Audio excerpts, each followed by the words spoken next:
అడుగుపెట్టిన దుస్థితికి పోయినారంటే తెలంగాణలో బీజేపీ దీనస్థితి అర్థమవుతా ఉంది. పవన్ కళ్యాణ్ ఆంధ్ర నాయకుడు వచ్చి ఇక్కడ ఓట్లు అడిగితే తప్ప వాళ్ళకి ఓట్లు రాడే పరిస్థితి కనబడతలేదు. యాజ్ గా బీజేపీని తెలంగాణలో ఆదరించే పరిస్థితి లేదు. తెలంగాణ ప్రజలు విఘ్నులు.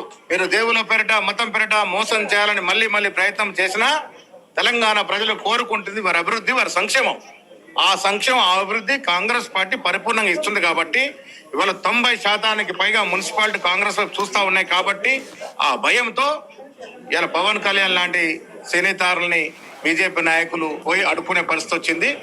పవన్ కళ్యాణ్ గతంలో తెలంగాణ రాష్ట్రం గురించి, తెలంగాణ వ్యక్తుల గురించి, తెలంగాణ భాష గురించి, తెలంగాణ నడవడి గురించి చాలా హెచ్చ స్థాయిలో విమర్శ చేశారు. అందుకే వారిని మేము పవన్ కళ్యాణ్ కాదు దిష్టి కళ్యాణ్ అంటాం. వారిని తెలంగాణ ప్రజలు ఆదరించరు. పవన్ కళ్యాణ్ మాటల్ని తెలంగాణ ప్రజలు నమ్మరు. వారి రాజకీయాలు చేసుకుంటూ ఆంధ్రాలో చేసుకోవాలి కానీ తెలంగాణలో వారు నమ్మే పరిస్థితి లేదు.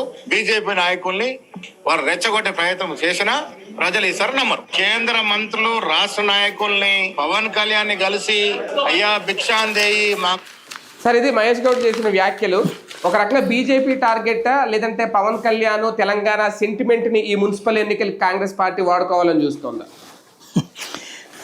బీజేపీ నాయకులు ఎవరైనా సరైన పదం వాడతారేమో అని చూశాను. వీళ్ళకి అంటే పాపం హడావిడిలో వల్ల రాలేదేమో కానీ కౌంటరు. సినిమా నటి అయినటువంటి భారతీయ జనతా పార్టీ నాయకురాలైనటువంటి విజయశాంతి దగ్గరికి వెళ్ళి భగవత భిక్షాందేహి అని అడుక్కుని కాంగ్రెస్ లోకి తెచ్చుకుని ఏకంగా ఎమ్మెల్సీ ఇచ్చి రేపు మా మంత్రి పదవి ఇవ్వడానికి సిద్ధపడుతున్నారు. ఏం మీకు నాయకులకు వర్త అయ్యారా? సినిమా నటే నేనే కదా తీసుకొచ్చుకుని పెట్టుకుంది. ఎక్కడో అసలు ఆంధ్ర నుంచి కాకుండా ఉత్తరప్రదేశ్ నుంచి ఎంపీగా ఎన్నికయ్యి అక్కడెక్కడో రాజకీయాల్లో ఉండిపోయి అసలు రాజకీయం అంటే ఏంటో తెలియనటువంటి అజారుద్దీన్ని పట్టుకొచ్చి ఉత్తరప్రదేశ్ లో గెలిచినోని తీసుకొచ్చి